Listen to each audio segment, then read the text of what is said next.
Hello, everybody. Welcome back to my new episode of my podcast, Living by Design with Chai. First and foremost, I want to say happy belated New Year of 2023. Here we are in the month of May already.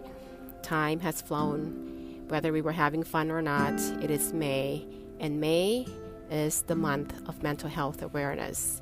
I apologize. I have not been on top of all of my episodes and doing one on a regular basis, but May is truly an important month for me, not just because it's my birthday, but also is the, like I said, the mental health awareness month.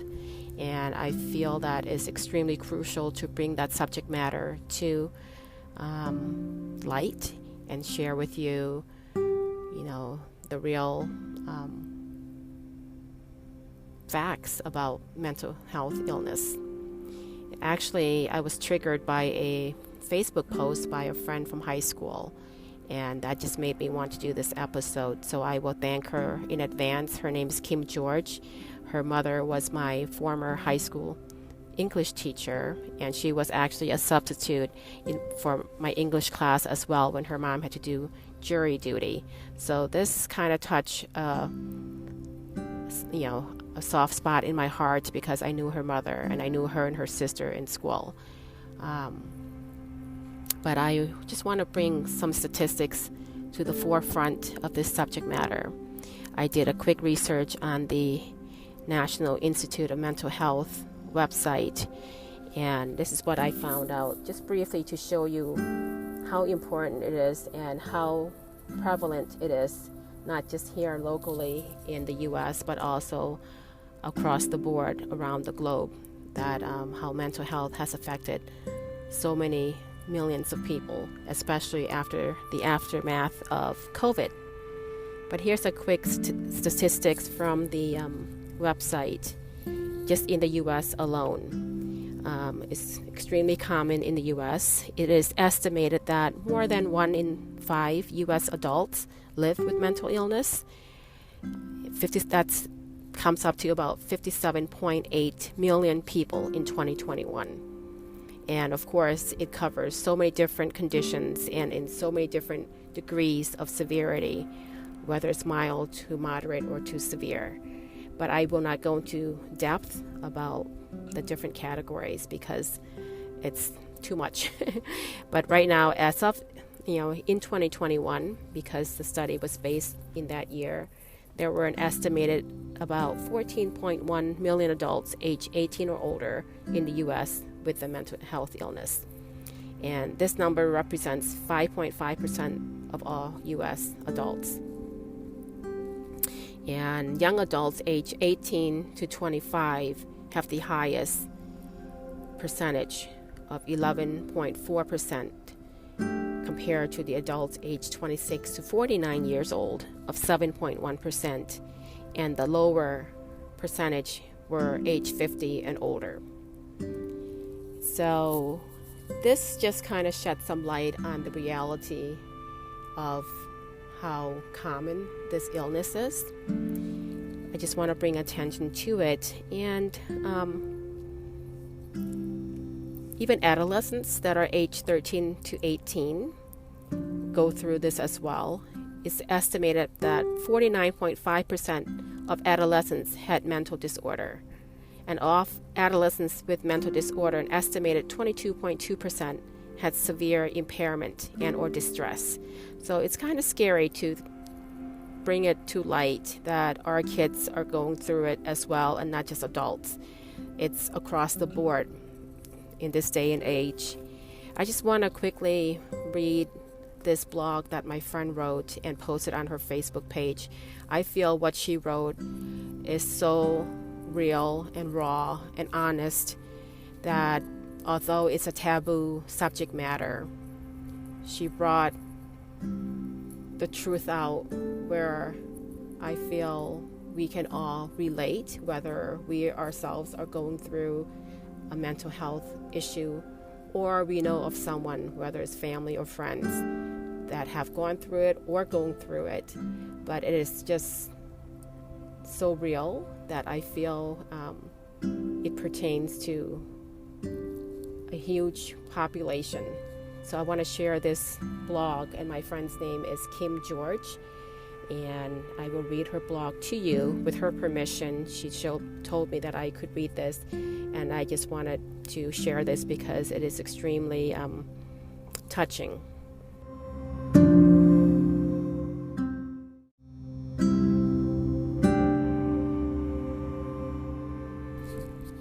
And here I am about to read the blog by my friend Kim George.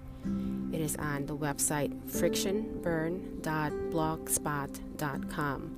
Friction is FRICTION, burn BURN, .blog spot SPOT.com. Frictionburn, one word, .blogspot, one word.com. And her blog is titled I Am Not Okay, which she posted on May 1st. And I hope I can do it justice by reading it. Her writing is exceptional. And here it goes. I am not okay.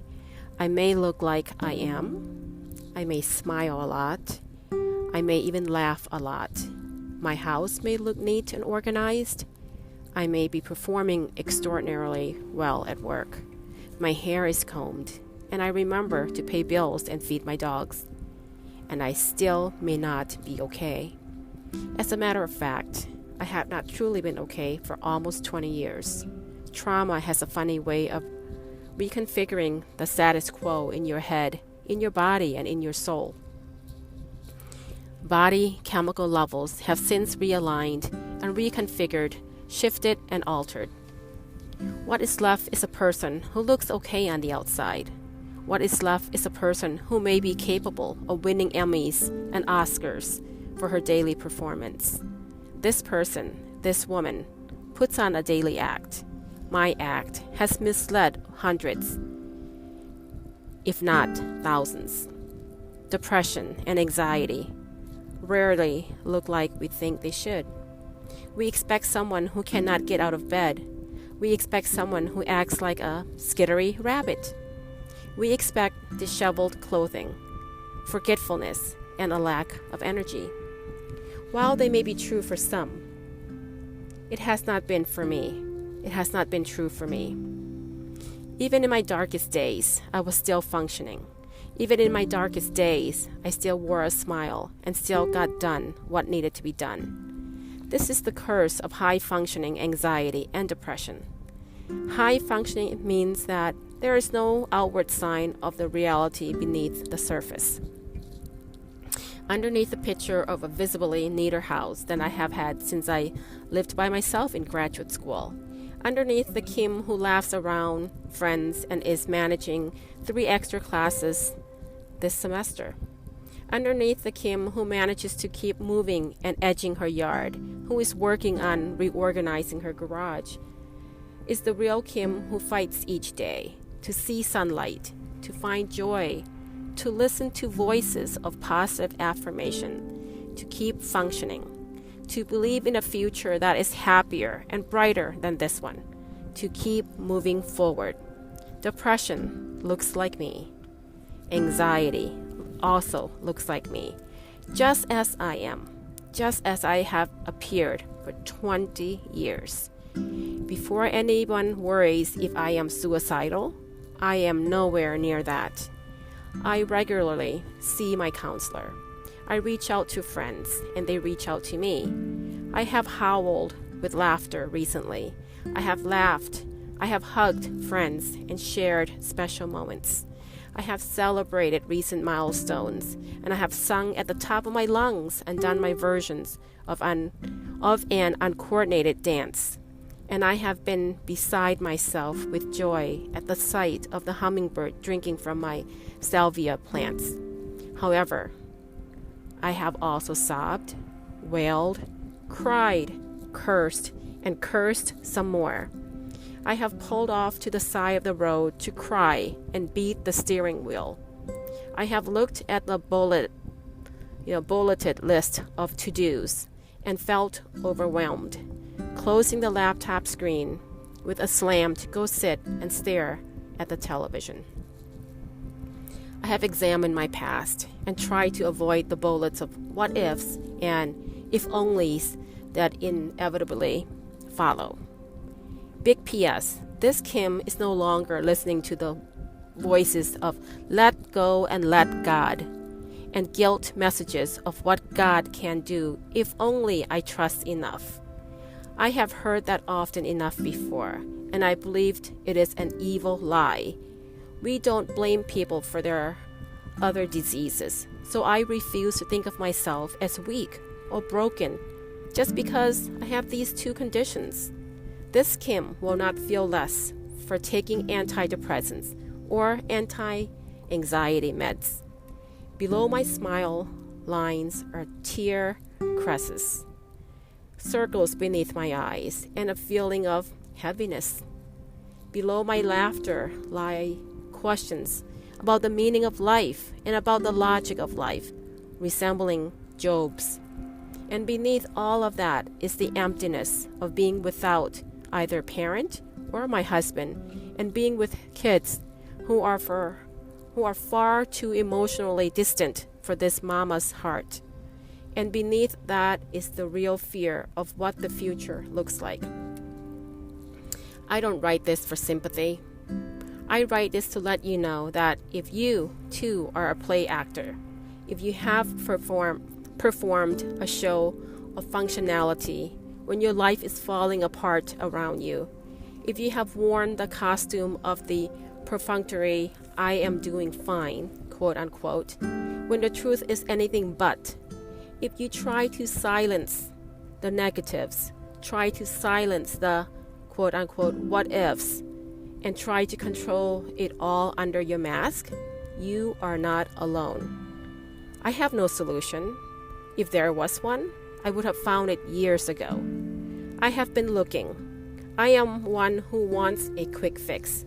Meditation helps. Counseling helps. But the reality is, depression looks like me. So does anxiety.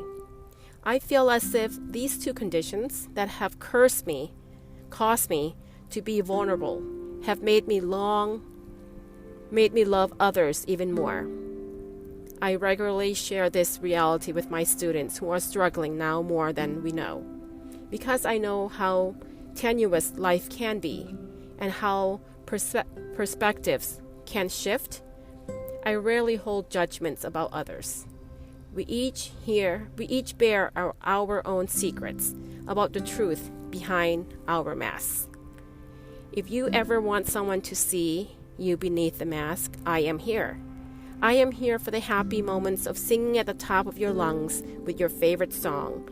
I am here for the loud sobs that eliminate the need of any words. I am here just to sit on the other side of the computer screen or phone or table. There is freedom that comes from admitting the truth of the real person who is behind the mask.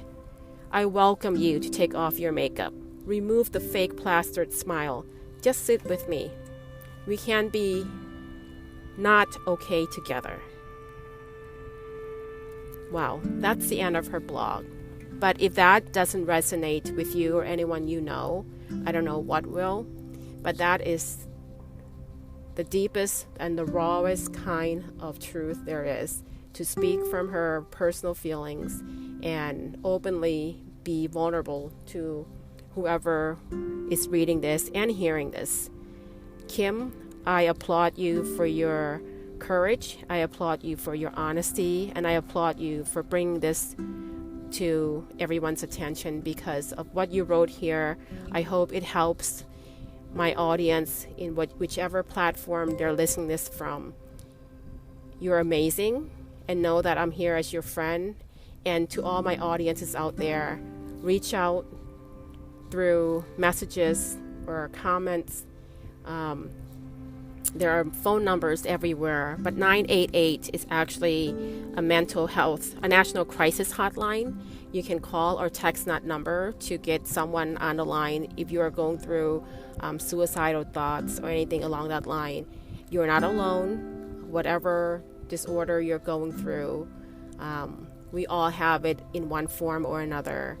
There is help, and know that you're not alone. I hope that this post and this podcast in itself brings you closer to your truth, and that if you are going through this, that you can reach out for help.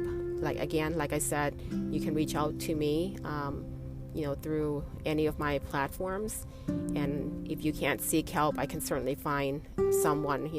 There's always counseling centers and help centers in your local area, in your states. If not, like I said, call the 988 number. That is just a national hotline, and a professional expert or professional counselors could help guide you to where you need to be.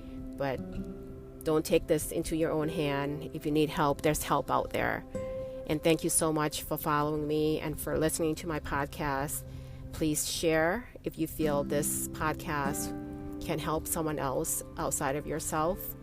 And I deeply appreciate all of you. Thank you so much, and wait for another episode in the near future. Thank you so much, and have a wonderful evening. Good night.